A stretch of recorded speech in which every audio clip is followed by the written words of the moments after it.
He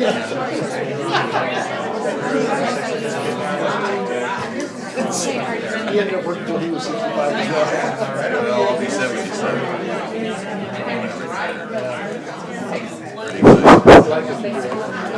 Yeah, that remains quite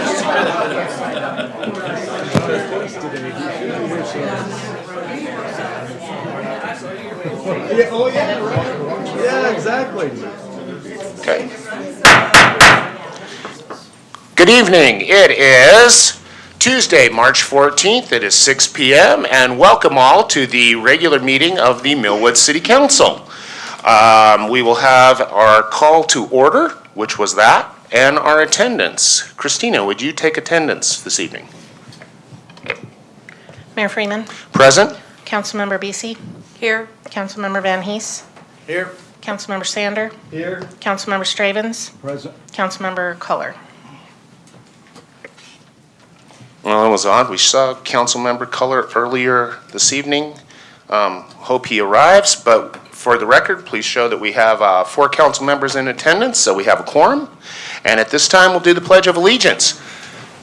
Because this will be Mr. Allen's last meeting with us, would you please lead us, Paul, one last time in the Pledge of Allegiance?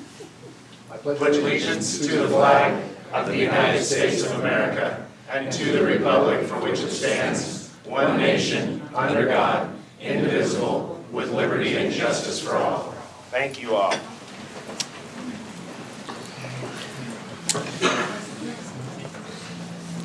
So that brings us to item number 3 on our agenda tonight, which is approval of the meeting agenda. Would any members of the council wish to make any changes, amendments, or anything like that to the agenda?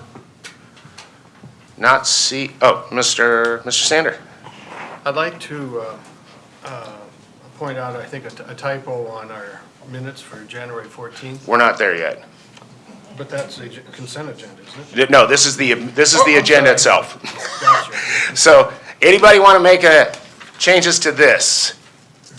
Not seeing or hearing any, do I have a motion on tonight's agenda as presented? I'll make a motion to approve the agenda. Is there a second?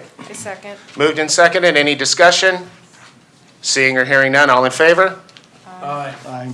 Tonight's agenda is approved unanimously, thank you very much. And so that brings us to our agency reports and presentations. Mr. Birch, I don't see Chief in the audience. Is there anybody from? Chief Soto will be attending on a quarterly basis. On a quarterly basis. Any desire to say anything on behalf of Valley? Just our normal response, it's still on the increase. Thank you very much. We also have tonight in the audience Kyle Rydell from West Valley. West Valley School District. I'd ask if Mr. Rydell would like to make any presentation or statement to the council as an agency person. You can step up to the podium, please. Sure, you bet. Well, thank you for this opportunity, Mayor Freeman. Just wanted to make sure that we attended a few of your council meetings. I've been trying to get here all fall, but it disappears off my calendar. So no formal presentation. I don't have a 10-point PowerPoint or anything like that to share with you tonight, but just want to continue to stay engaged as a school district to make sure that you have information from us and we have information from you. So before June, I'll come back and give you some more updates as far as what we're looking like for the end of the school year and then plus plans for next year. So unless there's any questions. Any questions for our council from Superintendent Rydell? I don't have a question, but I do have a comment. Yes. I don't know if you know or not, but we have a special meeting scheduled next week on Tuesday at 6. And some of your high school students are going to be here presenting to the council. This and is so great I would news. certainly encourage you I would love to be here. Come if you can, next Tuesday at 6 o'clock. Okay. What's the topic? They are students from the art department who have Oh, yes. proposed some mural ideas, and they're going to be presenting those to the council. Our art department is amazing. Rose Honey does a great job. So, okay, Yes. next Tuesday, 6 p.m. Thank you. Any other questions? Kyle, thank you for coming Thank you. by. We Yep. appreciate it. Thank you Appreciate very it. much for taking the time. We are still working on coordinating schedules with our sheriff's department to get undersheriff here. And so I am working to get that facilitated, but it looks like that would also be on a quarterly type basis. So we will hopefully get that addressed here in the very near future. So at this time, that would conclude our agency reports or presentations. And so we have other presentations this evening, item number 5, which is an update on the Argonne Congestion Relief Project from Mr. Gillis of Welch Comer Engineers. Matt, please come on up. Thanks, Mr. Mayor. Good evening, council, mayor, staff. Thank you. So are you going to run the slides? Yeah. That'll be great. I got this one too. That's to confuse him. This will work. The mayor asked me to come and give an update to the council. It's been a while since we had talked formally about the project. And so this is primarily an update to progress, a reminder of the scope, just so you understand what it is that we and staff have been working on for years at this point. About 2 weeks ago, Christina and I met with the Millwood Community Association and gave a very similar presentation to this. We had a great discussion. Everybody was respectful of one another, and we exchanged ideas, and I think everybody left maybe not in complete agreement, but more informed about the project, which was the goal. So I'm going to follow a very similar, it's really the same presentation. So why did the city pursue this project to begin with? This is a long story, but the very short version of it is years ago, 15 years ago, the city developed a corridor study. 15 years ago? Shortly after that study, we completely tore up Argonne. Some of you may remember it was very challenging, and rebuilt it. But that didn't change any capacity, or improve safety. So this project's a little bit different, less intrusive, but the scope is to reduce congestion and to improve safety to both motorists and pedestrians and bicycles. So there's 4 primary elements of the scope. First is the road widening, and the widening will primarily or only be to the east. So we will widen the roadway roughly 1 lane width, so that will allow a center turn lane in many locations. You probably can't see the pointer on here on the screen, can you? No. So this is a little bit tough to see, but they're stacked. North is to the right. I wonder if I can. Oh, that's a TV, it's not a projector. Sorry. I was thinking that was the projector. So everything widens to the east. You see Frederick there, City Hall. So the limits of the project are just south of Frederick to just north of Liberty. Okay, so in that whole segment here, right outside the door here, that's where we're widening to the east, and it's pretty tight. But what that does, again, is it opens up some left turning capacity at Frederick. So there'll be a left turn lane at Frederick, a left turn lane primarily at Empire, the southbound left. So imagine southbound left onto Empire. That will have a nice long turn lane, specifically designed for trucks.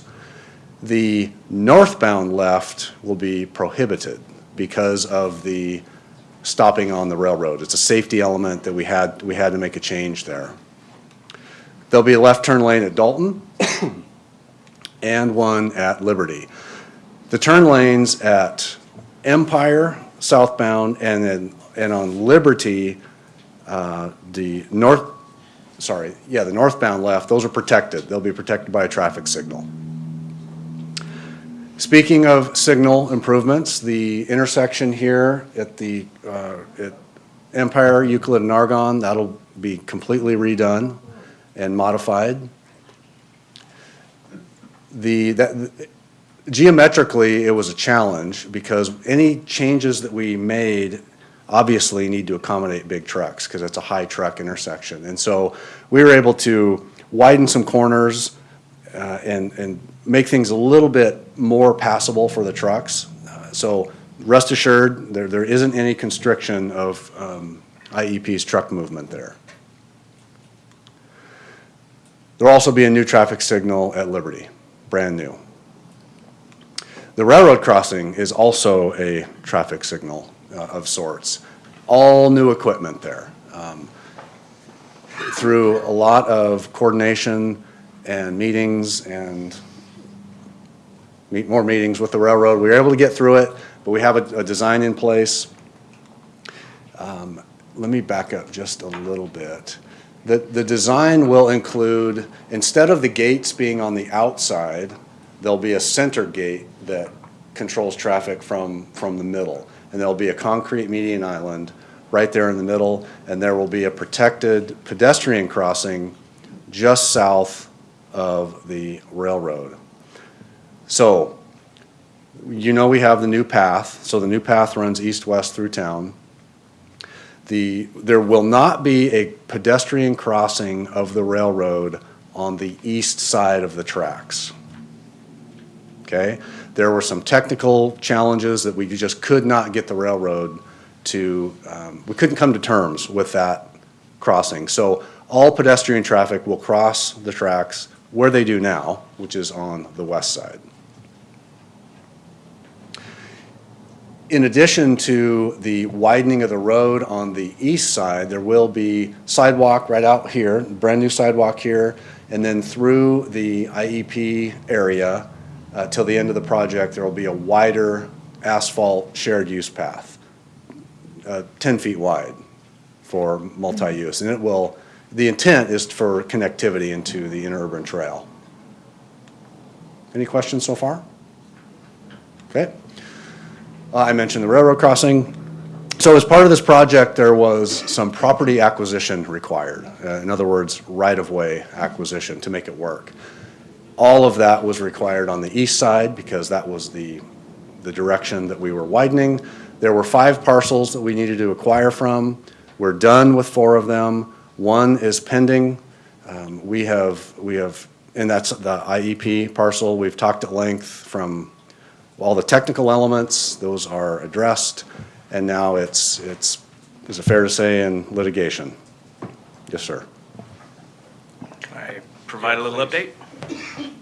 So we had a March 3rd hearing reserved on the IEP condemnation matter. That was rescheduled to April 7th. However, we have a signed but not entered stipulated order of public use and necessity with IEP. That doesn't mean that the litigation's over. It just means that they've stipulated to that the property would be used for public use and it's necessary for the project. Now what we need to ask the court, the next step in the litigation is we need to ask the court for immediate use and possession. And then that would allow the condemnation matter to proceed in terms of what is the just value of the property taken. So that was a timely insert, Matt. It's probably as close in progress as we've seen, 2 years? On Yeah. property acquisition, so thought I'd share some good news when I had a chance to do it, so. Okay. That's great, thank you. The one other piece of property that needed to be acquired was actually from the railroad. And they were fine to work with. This had more to do with, these records are so old, 1800s, that eventually, they occasionally get lost. And so we had to clean up this area, and we've done so, and I think we're on the right track there. So all is well with the railroad. From a funding standpoint, the project is currently underfunded, and we are especially feeling this with, like everybody in this room is, with the inflation. So we're about $1 million underfunded. We're confident that we can find this through our partners or at SRTC, but I don't think we have anything new to report on there, either Paul or the mayor, nothing new to report, other than that the city's actively seeking additional funding. Yeah, so it's just important to remember that we don't have a project until we actually have site control, possession and use of all the properties. So we had, with the intent originally that we would take possession and use prior to December 28th of last year, we had the full amount vested. But part of that $1.6 million, that deficit there was, that was situational funding that, because we could not come to terms for possession and use with IEP, we lost that portion of that funding. It was a reserve funding that was there available for us because we had the potential to have an active project going. I am confident in my discussions with SRTC, with WashDOT and other entities that because of the safety nature of this project, particularly with respect to the freight mobility aspects for truck traffic and for rail traffic, and UP's pledge of support and their buy-in on the project, that we can once again go out and find that. But the issue becomes, we actually have to have possession and use before we can go around and begin to turn over rocks for funding. There are some projects that are being delayed. They are funded, but they are being delayed either through supply chain issues, or they have run into the same types of issues that we have for gaining access to property.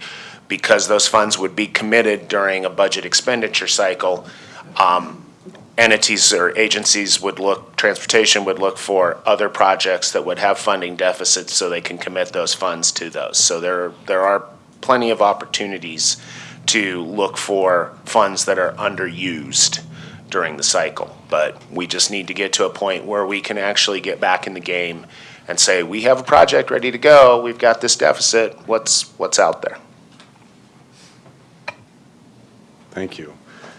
The final slide is kind of where we're at schedule-wise. The design is done on the shelf, literally ready to go. As the city attorney mentioned, the right-of-way acquisition is moving forward, which is great news, and I believe we're anticipating a summer 2024 construction. So what kind of questions can I answer? Questions from the council on this? Mr. Sander? Matt, could you go back to the crosswalk slide? I was a bit confused by what you were saying there. Let's do this one, actually. So north is up in this case, okay? Yep. So the, excuse me, the existing trail runs east-west, as you know. So ideally, we wanted to be able to connect your brand-new interurban trail with the shared use path on the east side of the roadway. Because of some a specific technical issue, which has to do with what's called a switch on the railroad would not or could not allow us to extend the concrete planking that's on, that's between the rails. We couldn't extend that to the east to provide a pedestrian facility. So after many, many meetings and back and forth, we, through the mayor, decided, okay, that it was a hard-fought battle, but we need to move on. And so all pedestrians will cross the rail on the west side of Argonne. And what's not shown in this image, let me go back, let's see. Now I've just flipped the image 90 degrees clockwise, so north is to the right. You see the rail there. And then you see kind of these piano bar stripes there. That's where the crosswalk is. Yeah, thank you. So the crosswalk currently is configured right here on the north side of the tracks. We're actually going to move the crosswalk to the south side of the tracks so that people can still continue an east-west movement when the gates close. We are going to eliminate this crosswalk that was here that was hardly ever used. Nobody ventured across here for any reasons, because we can't continue to extend the panels to the east because the switch is actually right here. The beginning of the switch is right here. So UP has a minimum set distance between panels and switches. So what we'll do is this crosswalk, which is the Euclid side, will remain, and then we will have a crosswalk that will come across the north side of Argonne to either connect with the shared use trail here, or pedestrians can simply continue to move north down the west side of Argonne. So if you want to bike, or if you want to push your stroller or something like that on the shared use with the intent to get to the Centennial Trail, you can cross and move back to the east side. If you want to continue down and utilize the stores and the amenities on the west side of Argonne, you can continue to do that. But what we've been trying to do is control pedestrian access when the gates drop, because all of the feedback from UP has been pedestrians crossing when the signal drops, so people are still trying to hightail it through there, or vehicles that get lodged on the track while the gates drop. And because of the curve there is often a blind spot as that train comes around. And so there's a very reduced visual look to the east through trains coming through. So we have had many years of discussions with UP. This was one of their highest safety concern tracks, intersections, crossings, everything. So we're basically also upgrading the entire UP signal network. So we have interconnects with everything along that line, including Vista and including back by Trent. And that gives us the ability to have a greater lead time on this. Also, as Matt was saying, we're also going to be moving the signalization. So the visual aspect of the signalization will make traffic stop at this point at the crosswalk. You won't have, the signals will actually be set forward. They won't be on the other side of the street anymore. It's gonna look a lot like, basically it's gonna look a lot like the intersection at, what's out by the new, where Spokane Valley wants to build their new concert venue out there.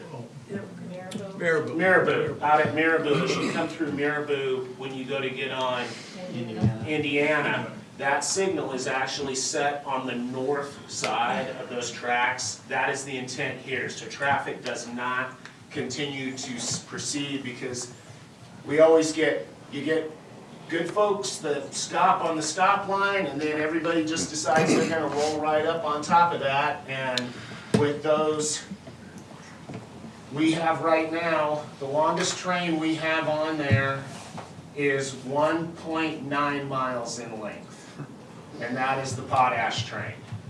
So that Campotex train is now almost 2 miles long. And heading from the east to the west, that thing is fully loaded. So it takes a while to stop that when they need to stop it. Mayor, can I approach the TV Sure. for one quick thing? There's a unique element that we have. If you're on Euclid and you're heading east, there's going to be a blackout sign on the mast arm over here that essentially controls when you can turn right on red. And here's why. Because if a pedestrian pushes the button and they get the call to cross, we don't want people crossing, or we don't want people taking a right on red, obviously hitting the pedestrian is bad, but seeing the pedestrian and stopping on the grass, okay? We don't want that. So when there's a train, or when a pedestrian hits the walk button, then you'll not be allowed to turn right on red. It'll literally say no right on red. Any other time, no problem. But we felt that was an important safety element. Make sense? Thank you. Dan, did that answer your questions? Yes, thank you. Other questions from the council? Mr. Stravens. So in terms of Liberty, is there any improvement to crossing at Liberty? Well, let's see here. So it'll be a new signal. So that's one thing. So new controls, better control, a little smarter. There will be a crosswalk at Liberty on one side or the other. I can't remember if it's the north or south side. So it'll be as good or better now. It is busy, no question there. Yeah, and we're adding a lane to it, so I think it's going to feel longer. So the pedestrian timing is reflected that longer distance, reflected in that longer distance. But yes, you are correct. It is about 12 feet longer, 11 feet longer. Right. Could we do anything like a raised crosswalk? Is that possible? Is there options for things like that? This council has talked about speed humps in the past at length. I would pound my hands on the table saying bad idea on Argonne, but obviously we'd certainly listen. Yeah. One thing I forgot to mention is one of the biggest challenges of this project was what quickly became known as the pinch point. And I'm gonna just run up here one more time. Sorry, everybody. Oops. So north is this way. Here's Bridgeport, Liberty. This right here is the big, I don't know if it's the warehouse but it's part of IEB's facility. This is the pinch point. This little piece right here controlled much of the design, from all these tapers and widths and wall and the signal. So this was interesting. So we worked very closely with the paper mill to ensure that we aren't inhibiting their circulation, because that's critical. And we're not. So we're able to get the path in there, a new fence in there, a small wall in there. But that did prohibit us from carrying the left turn lane all the way to the bridge. Right, so it limited our ability to have left turns at Bridgeport and Riverway. Matt, we also had to narrow down that path down there. Narrows down from the 10-foot path down to, what, 5, 6 foot? 6 foot. Right here? Yeah. Right at the end? Yeah, it tapers down to whatever the existing sidewalk width is. So hopefully down the road, it's probably maybe even a county project, that could potentially widen. But we weren't allowed to have we didn't have enough room to put a separation barrier between the path and the roadway. Yes. So that was the issue. So as I'm sure some of you are aware, it's the county's intent to bring the Centennial Trail down from upriver where Marengo intersects at upriver, and bring the Centennial Trail down Marengo, cross the Centennial Trail at Argonne at Marengo, and then carry it from Argonne down Marengo to where it ties in at the Coyote Rocks. So the part of that signalization, because they want to look at putting a hawk signal or an on-demand signal on that north side at Marengo, they have talked in the past about doing an underpass or something like that. I'm not really sure where they are in that, but at a minimum, it would be some sort of on-demand type flashing hawk signal. When they're doing that, the county, if we have our shared use, that bridge was designed to have additional lane width on that east side for potential bike lanes or multi-use path. They would then tie that in on their side from the bridge, using the bridge up to Marengo. And one final thought I had was I don't know if it's the community Christmas tree, but the tree on IEP's property is saved, maintained. Until they build something else there. Anything else? Yes. Oh, make sure you guys shut your mics off when you're not using them. But okay, which one? Mr. Sander first or Mr. Stravens? I'm good, thank you. Mr. Sander. So Matt, the left-hand turn lanes are activated by a car wanting to turn left. At the signals they are. Yeah, and, yes, so and if there's nobody turning left, the straight green light will stay on, Yes, both directions.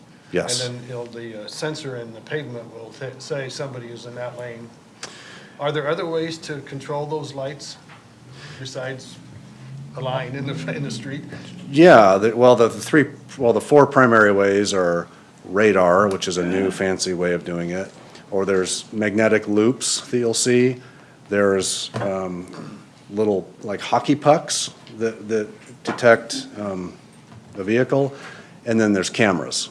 And we're using cameras, which are pretty common in this area.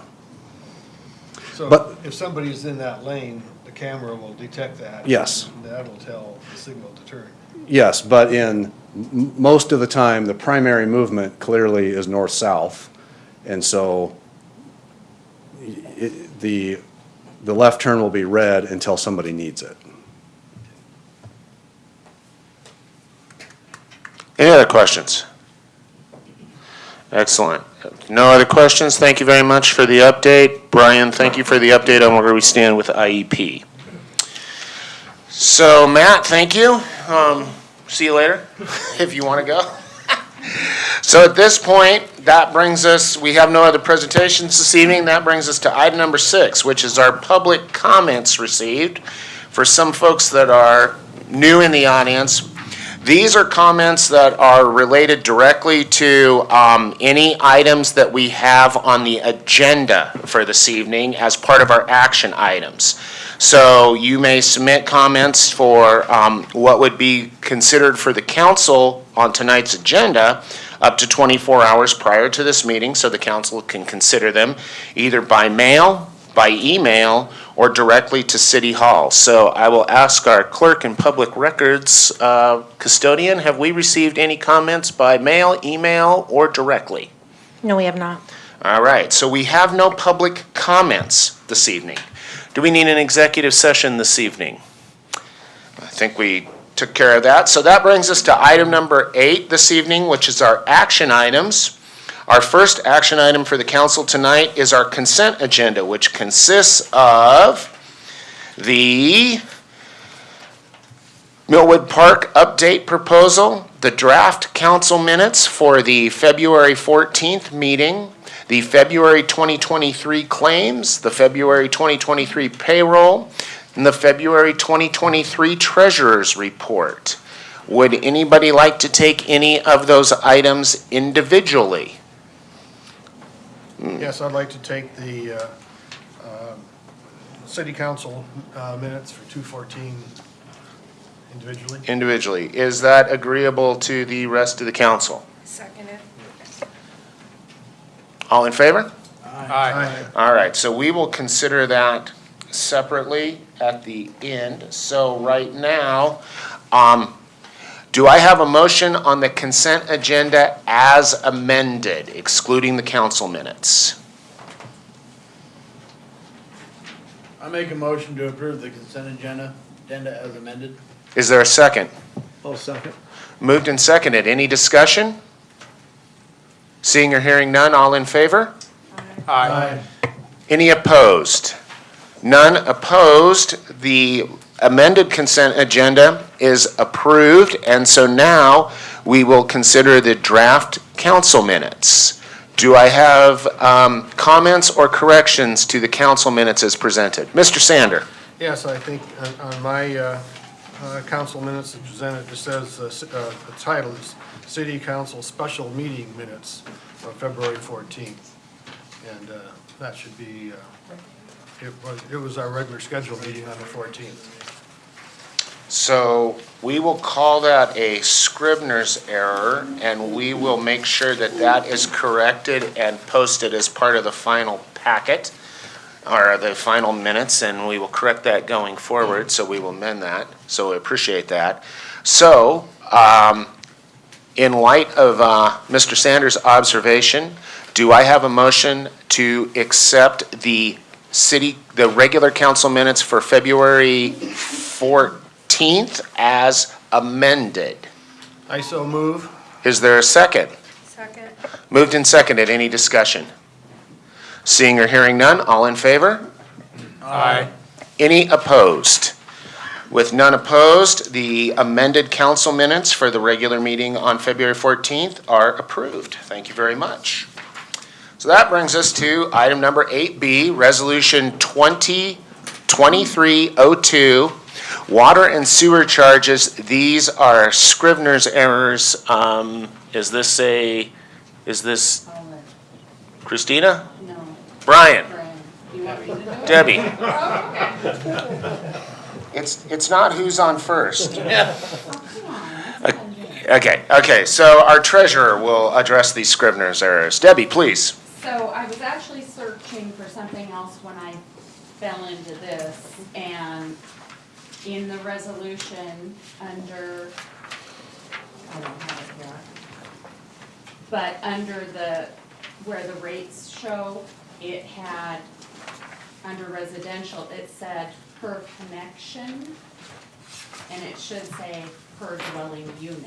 That's the way it's always been, and that's how we were proceeding, but we should really change it so that it all is the same format. So I called Brian, and Brian said, well, here's what we need to do.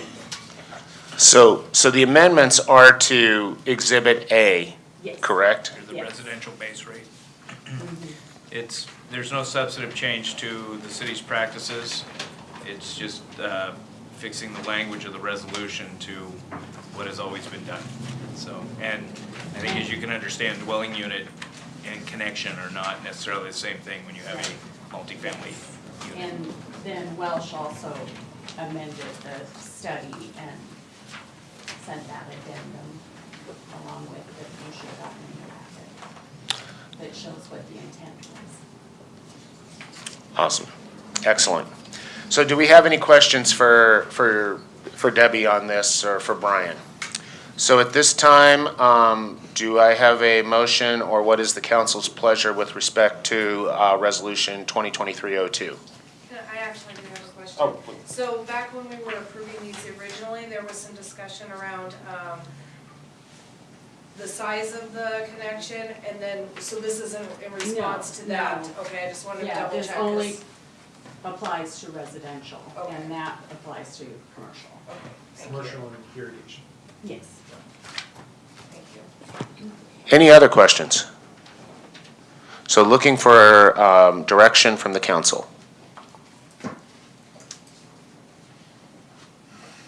I make a motion to approve Resolution 2023-2, the amendment to the water and sewer rate study, Addendum 1. Is there a second? I'll second. Moved and seconded. Any discussion by the council? Seeing or hearing none, all in favor? Aye. Aye. Any opposed? Hearing none opposed, that resolution is approved. I forgot, can somebody make a note in the minutes that Mr. Culler did arrive before we began the action items, so he was here and recognized. Thank you. So that resolution is approved, and so that brings us to our final action item this evening, a request for concession sales in Millwood Park. Christina? We have a new real estate agent who is located in the city, and he is proposing a Easter egg hunt for the community in Millwood Park on April 1st. As part of your packet tonight, I included his special event permit application. As you know from previous events that we've had in the park, our code does require that anybody wishing to sell things in the park must have the council's approval. His plan is for hot chocolate and popcorn, and so I'm just looking for approval from the council on his sale of concessions as part of the Easter egg hunt.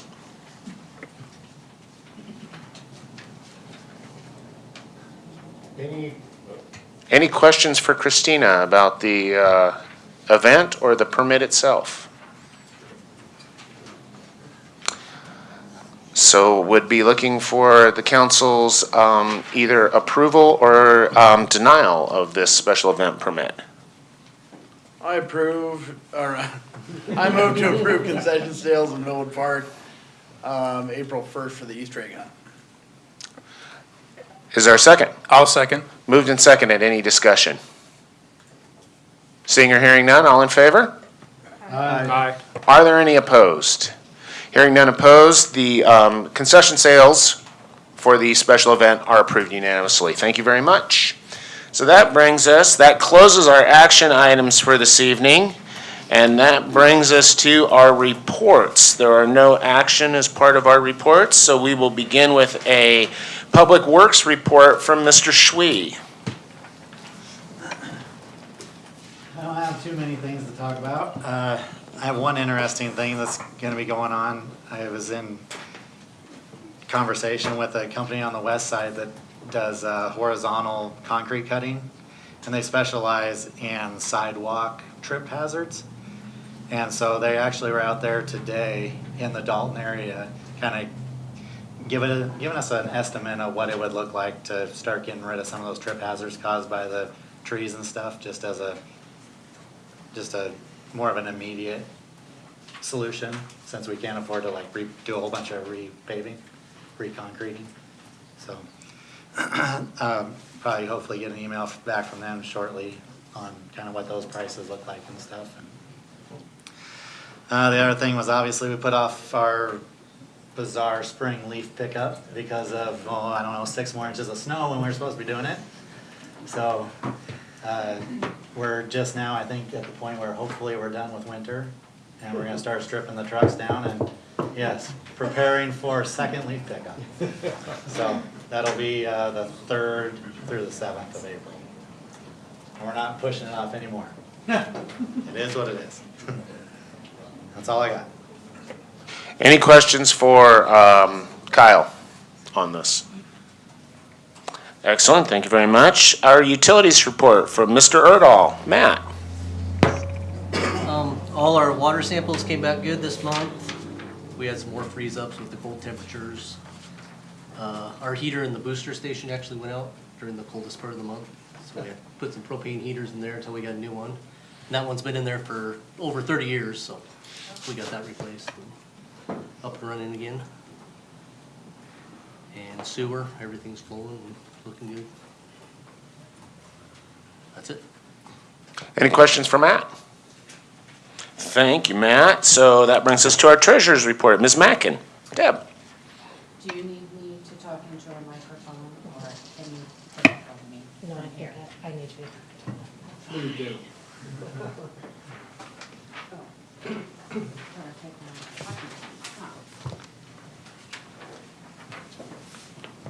Am I on? So in finance, I attended an SAO annual report webinar. There are some changes. I think I mentioned them last time. But mostly that was review. Began training Lisa in finance, and we're having fun down there. So she's learning to bars code right now, and it's giving her fits. But it'll be okay. And then I started the annual report preparations. New this year, I think I mentioned, is having to report lease reporting on as part of our liabilities on Schedule 9. So that's going to be a lot of hunt and peck and figuring out what we lease and if it meets the criteria. So it's going to be pretty involved.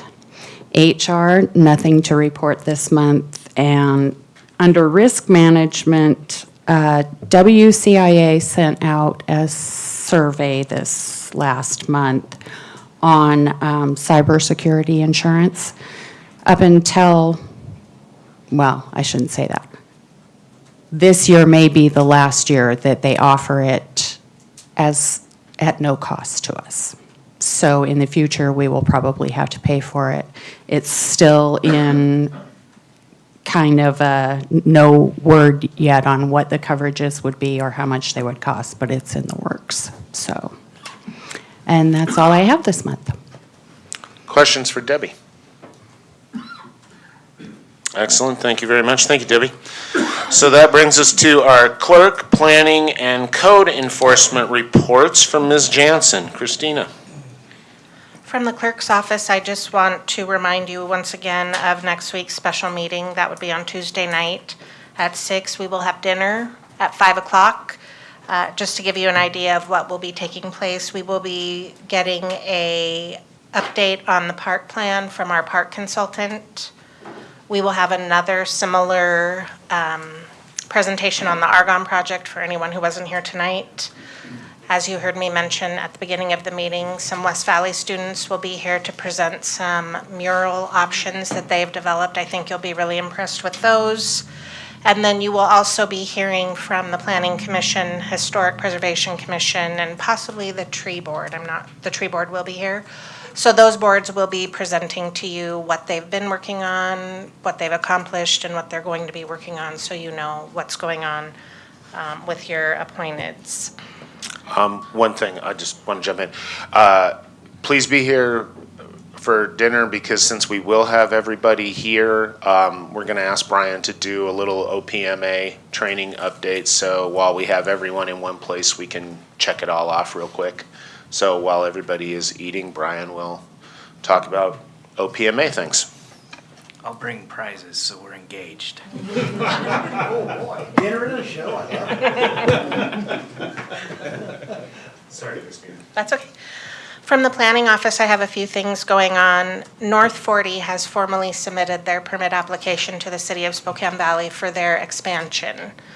So they will be tearing down the small building that's the garden center and then expanding their bigger building.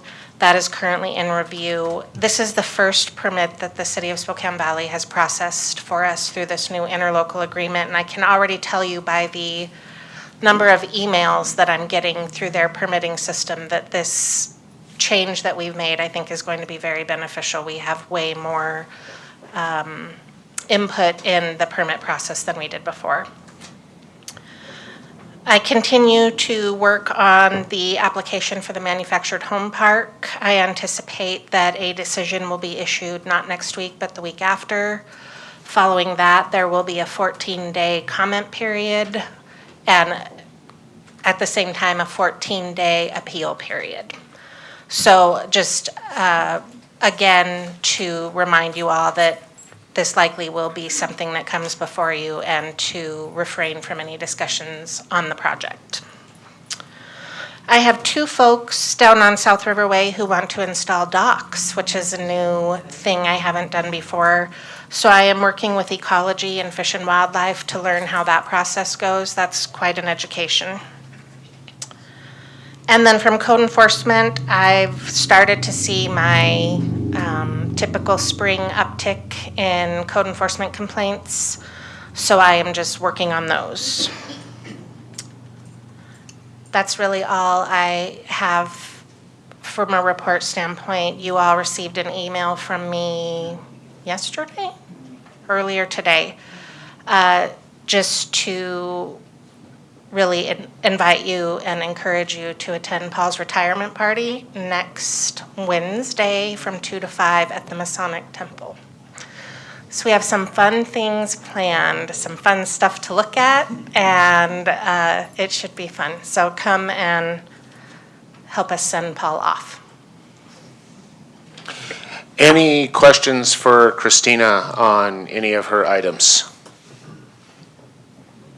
Thank you, Christina. So, Mr. Worse, legal report. Yeah, no, look forward to attending Paul's gathering. You do have some of those photos with the long shoulder-length hair, right?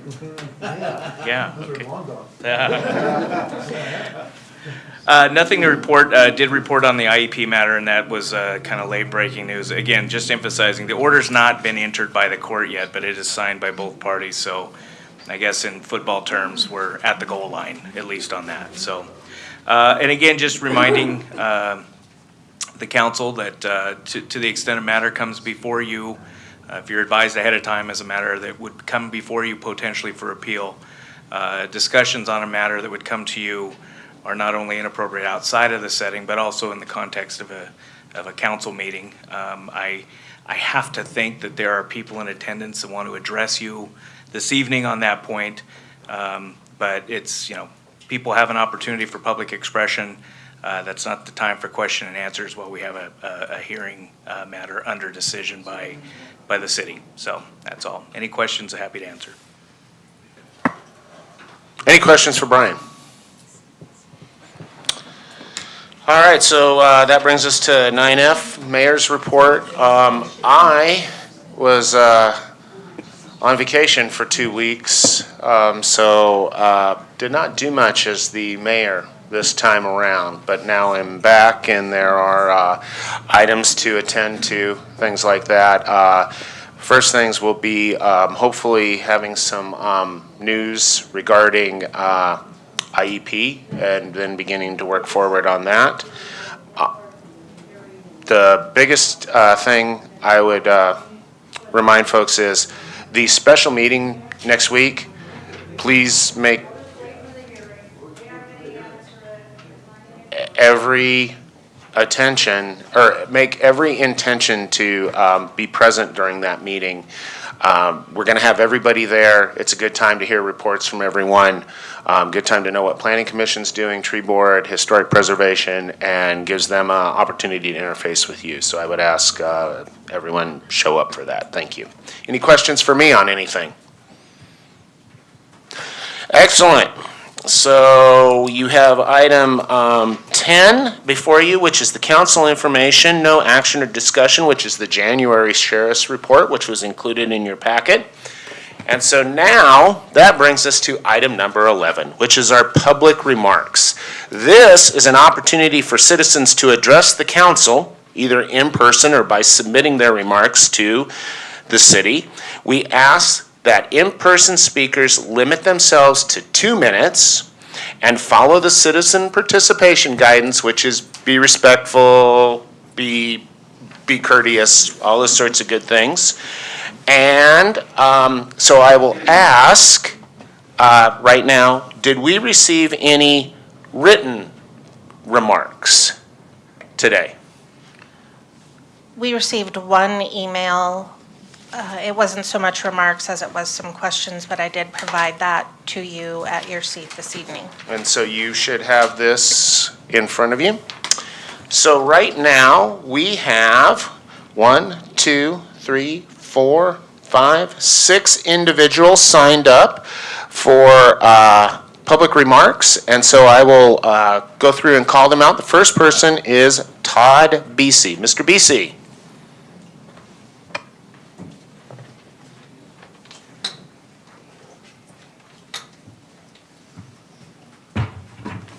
Todd Beasy, I live at 8610 East South Riverway. We need smart traffic lights, not turn pockets. Turn pockets have too many unintended consequences. If you didn't see them, you can ask me later on your own time.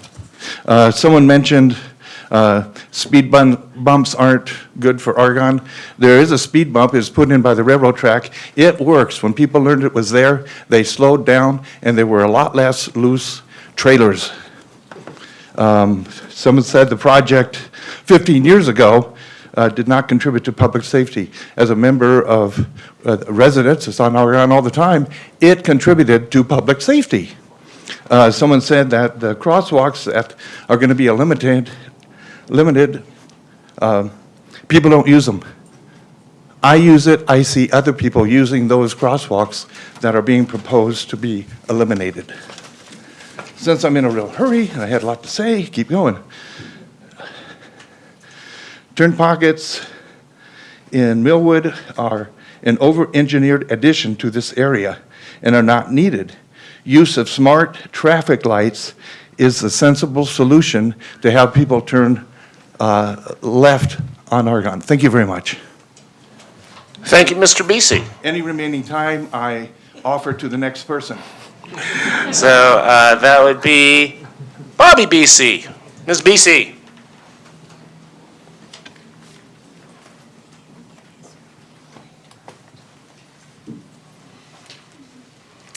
Bobby Beasy, 3303 North Argonne. One thing you should all know is Argonne traffic is way down. In 2007, 11 to 18% of Argonne traffic was truck traffic. This month, I've taken 6 different samples, and it's 2 to 3% now. Huge difference. I personally question the Argonne project, but if we're going to do it, my biggest concern is pedestrians. Millwood is a walkable community. I want to direct you to the city's planning documents. The zoning code for C2 says that the zone should be developed on a pedestrian scale. It should be walkable and bicycle friendly. In our comprehensive plan, goal number 1 talks about a central commercial core that is walkable and bicycle friendly. Goal number 10 talks about a transportation pattern that supports walking, cycling, and use of transit. There's many other pedestrians as a theme throughout this whole thing. Please keep in mind that the way the plan is currently, majority of Millwood's pedestrians have to cross Argonne to get to their park, and the farmer's market and whatever. Many of them with children or other disabilities.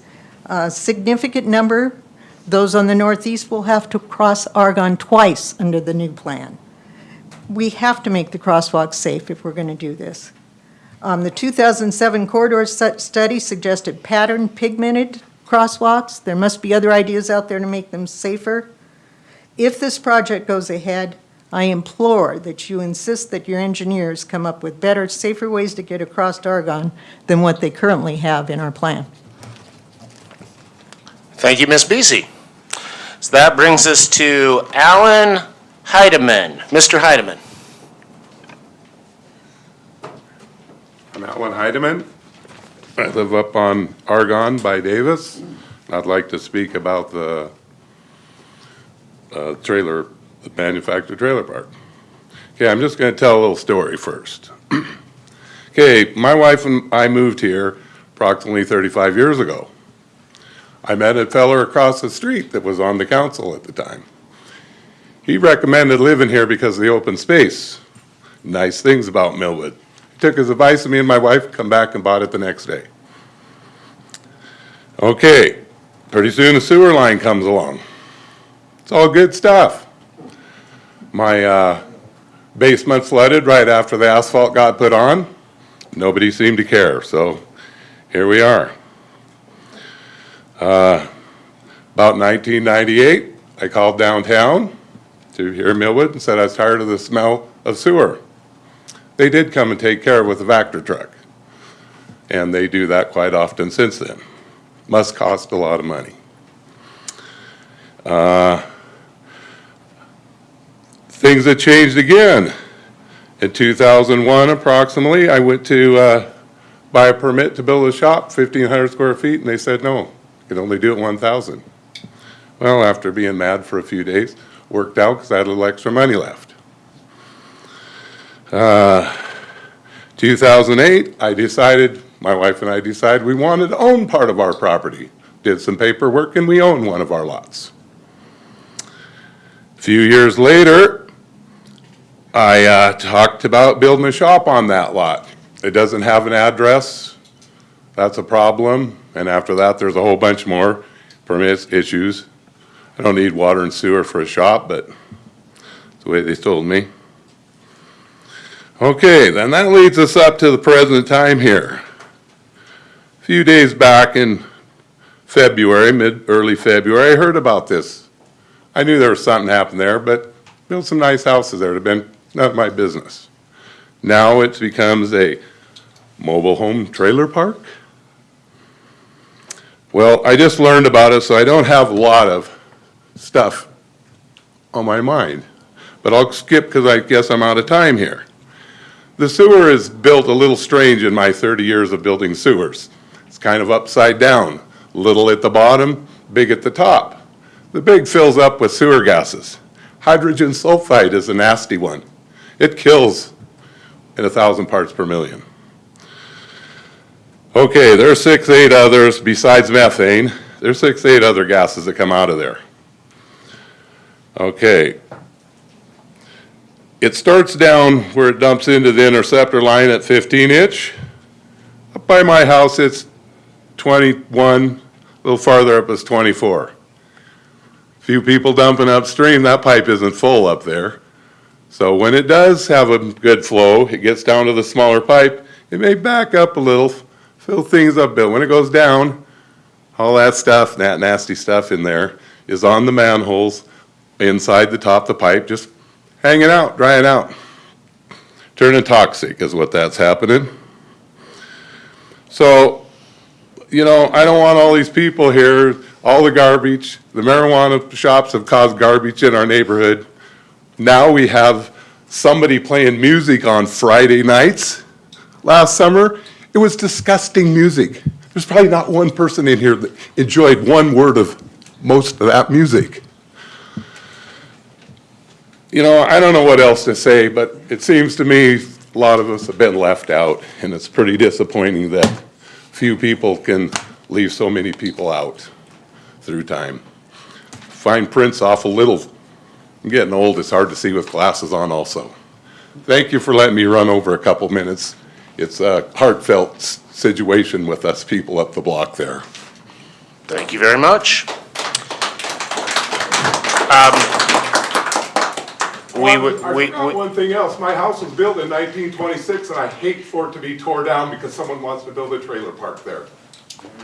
There you go. So, last one, the next one getting tore down. So your time is up, and we would ask people refrain from applause, etc. So next up is Sheila Peters. Ms. Peters.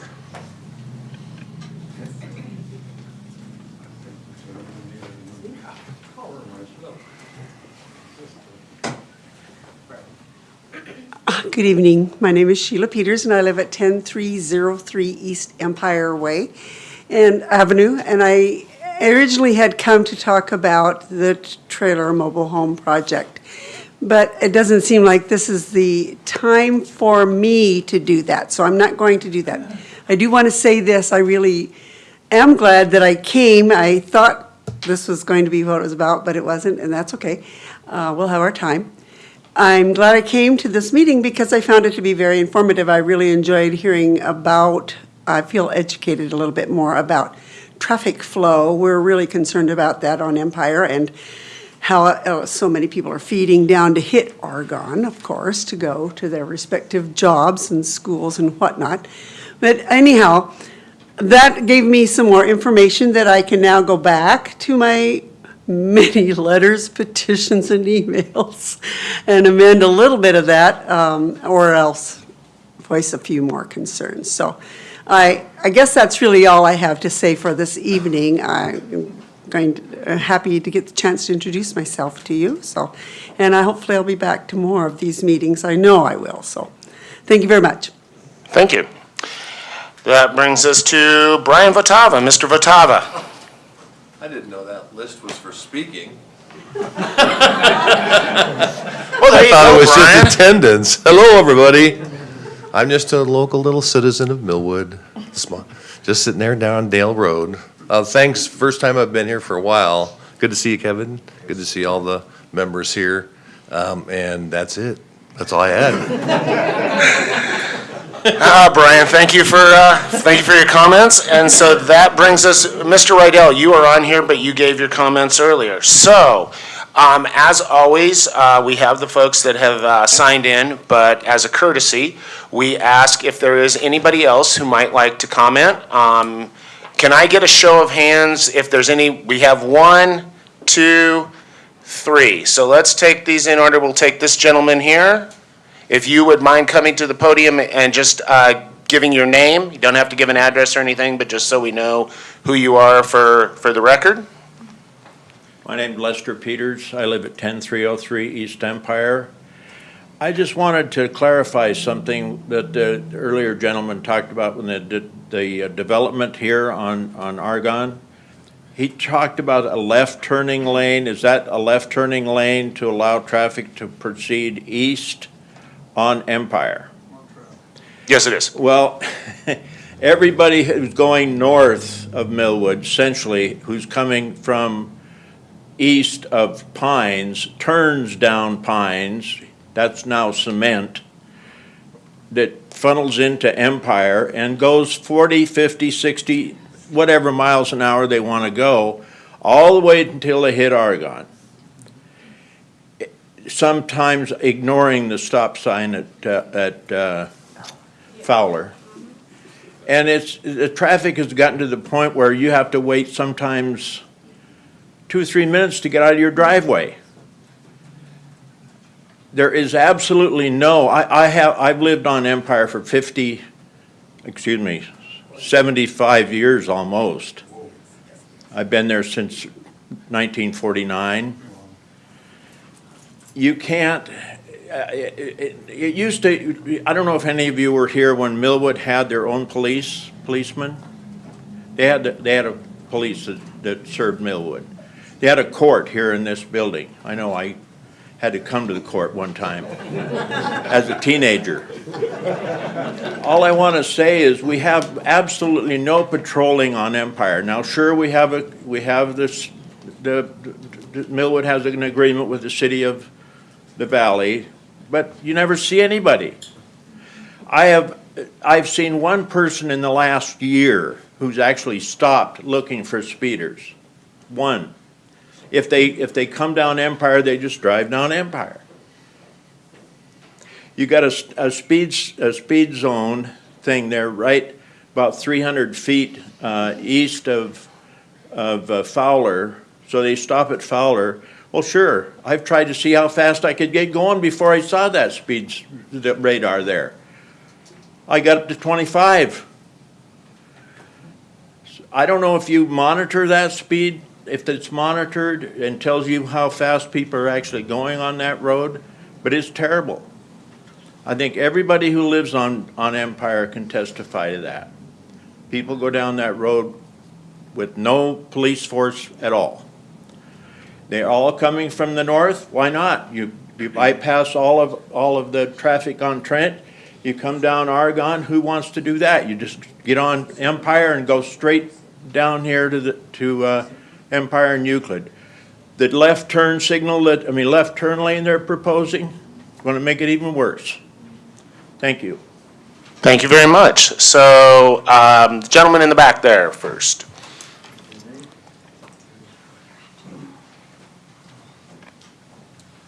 Hello, council, neighbors. How are we doing? Probably one of the younger homeowners on 10502 East Empire. Talking about the manufactured trailer park home. Traffic, environmental studies, multiple vehicles per unit, and it doesn't seem like there's been a lot of consideration taken for the actual neighbors who live here 30 plus years. I've just moved here last year and I've already been hearing the stories of it. I've owned properties in Long Beach, California, and Coeur d'Alene, and now here in Empire. And basically my start in Long Beach was Section 8 housing, and that is my worst fear, to come back to what's supposed to be my final home is now turning into like a Section 8 trailer park. So I would just like to say everyone that I've spoken with, very friendly neighbors, has come pretty much in agreement of this is not a positive thing for our neighborhood.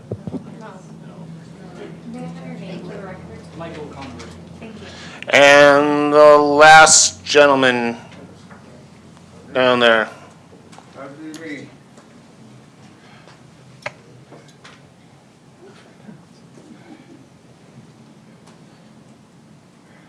How's everybody doing tonight? Thanks. Ladies and gentlemen, oh, you're a motley looking crew, aren't you? Do you mind if I have your last minute and 43? Go for it. Okay. I live on Empire. I've been there at East 11421 going on 40 years. I've had the opportunity in the last decade plus to be in my deathbed. I crawled out of it tonight just to come meet you fine people, because I can't believe what's happening. Just with what I call the pit behind me, the gravel pit, that is now a nightmare. I have watched in that decade out my sick window. The traffic has gone 15 plus times. January 6th, I had a mad marauder coming through. You can just come down to Lockwood, look at the street, and you can see where the 100-mile-an-hour pluses leave their mark with their cars. January 6th, my beloved dog got killed. Now, the next one's gonna be a human. It's out of control. It's beyond. Now, you wanna add a bunch of units. Now, I hear I've got to go to Spokane County to deal with what's going to Grandview Acres. And you guys, I can only put it this way. What comes around goes around.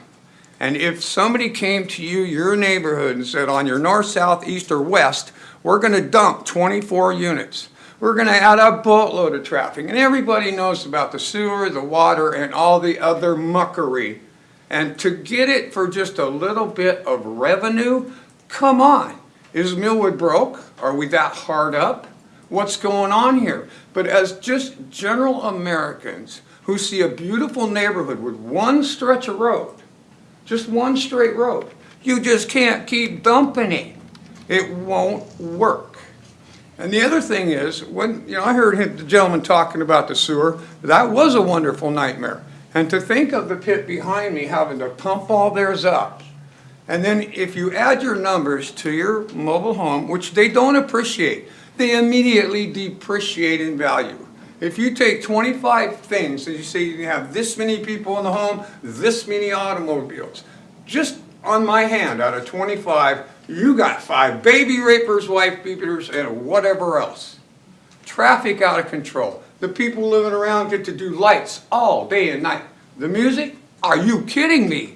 If you look up rap in the dictionary, it's called an annoying noise. That's just my joke for the night. But the thing is, if you would like, you can come in front of my home. I own my property in the field next door. Get the biggest gravel we can buy. Do 200 feet of gravel. Speed bumps aren't going to work. They'll just leave their marks on them too at 110. The thing is, put the gravel out there. Rich people aren't going to scratch their fancies, and little rotters aren't going to tear up their new exhaust pipes. And the crackheads, this morning at 4:30, I'm pained out, getting hot. I go sit on my front porch. Crackheads. They're doing the circle down through the pit, putting back around. They got their light on in their car. Are you kidding me? Now, I don't want to add one more, let alone 5 of those. We've already had to deal with our crack houses in the past, but you got a house on a lot. You don't have 24 you're trying to deal with out of who's doing what.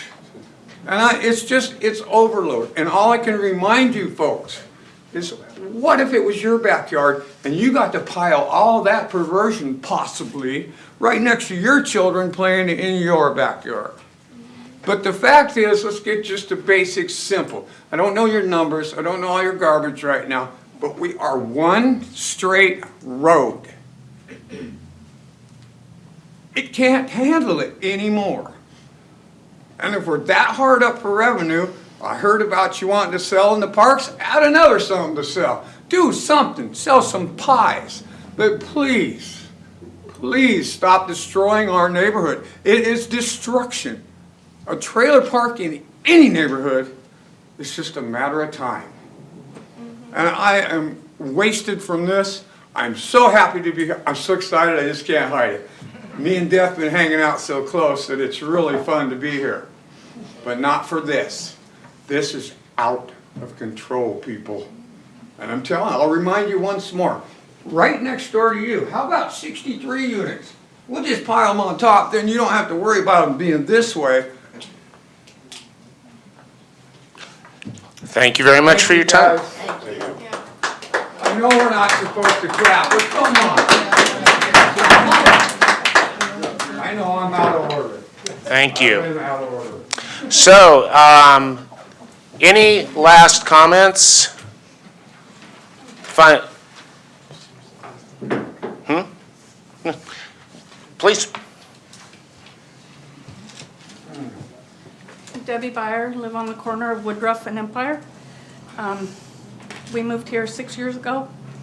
It's a nice, quiet neighborhood, and the traffic has gotten worse in just those 6 years. Our grandson goes to the bus stop on the corner. We have no sidewalks. These cars, I stand out on the porch every morning, watch them go to school, wait for them to get on the bus, and these cars are going ridiculous amounts of speed. We've had light poles knocked down because of speeders. We've had our fence knocked over because of speeders. It's just, you add 24 more homes. They're not even homes, little trailers. that four-way stop on Fowler, I've seen myself at least 10 times where people have not stopped. If I would not have stopped, I'd have been hit. I cringe every time the kids are outside playing. The traffic, it's the cut through between Argonne and Trent, and they go 50 at least. And something else needs to be done. And the mobile home park isn't gonna help it. Thank you very much. So last comment?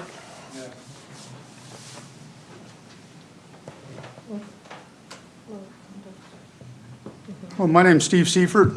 I live at 10507 East Empire. I've lived there since 1987. I love Millwood. It's a great city. I've known you for a long time. Congratulations on your retirement. I want to say that.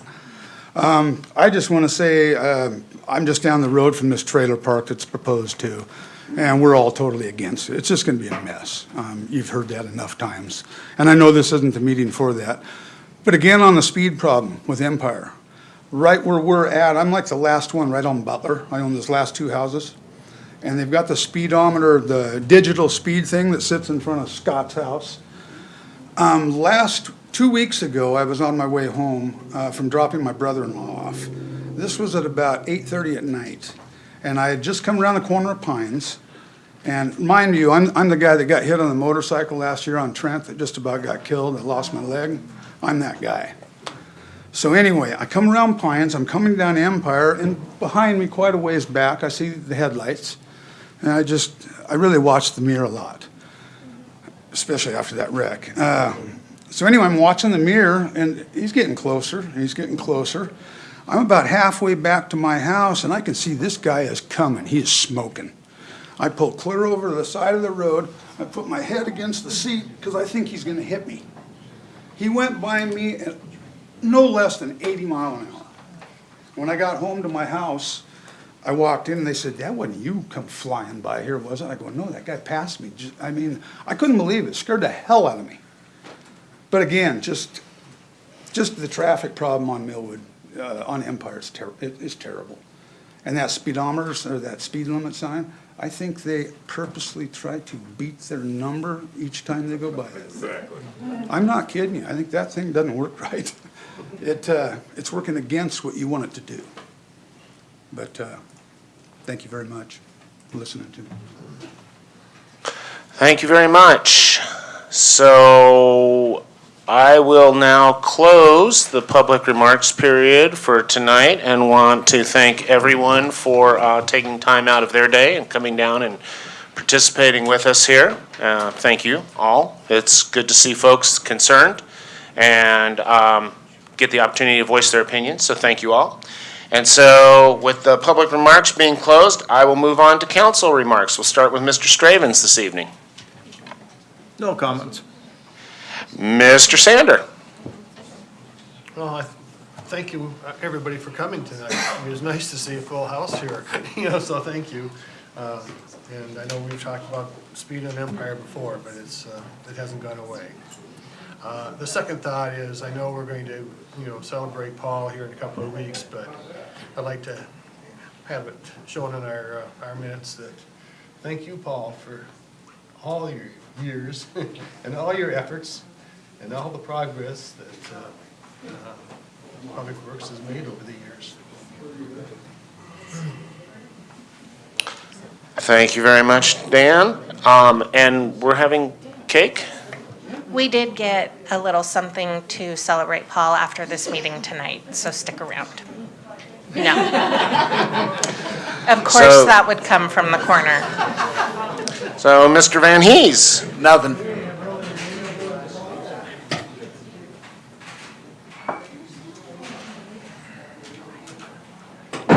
Mr. Cutler.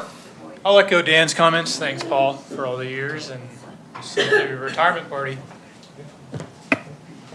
Ms. Beasy. Thank you. Well, I want to let everybody know that I first will, just as a point of business, be calling into the special meeting, but I will be calling in at 5 o'clock so that I'm can avail myself of the OPA opportunity. Again, similar to last, I know we're not supposed to engage with the audience, but agnostic of any of the topics that we discussed, I am always encouraged to see neighbors here in these seats. I applaud a full house and engagement at every level of our public discourse. And then I would like to thank Paul. Paul, remind me again, is it 38 years or 42 years or what was it? 39. A little over 39. 39 years. So I have been a citizen of Millwood for 49 years, and again, I just thank you for literally architecting the background of my life, so thank you.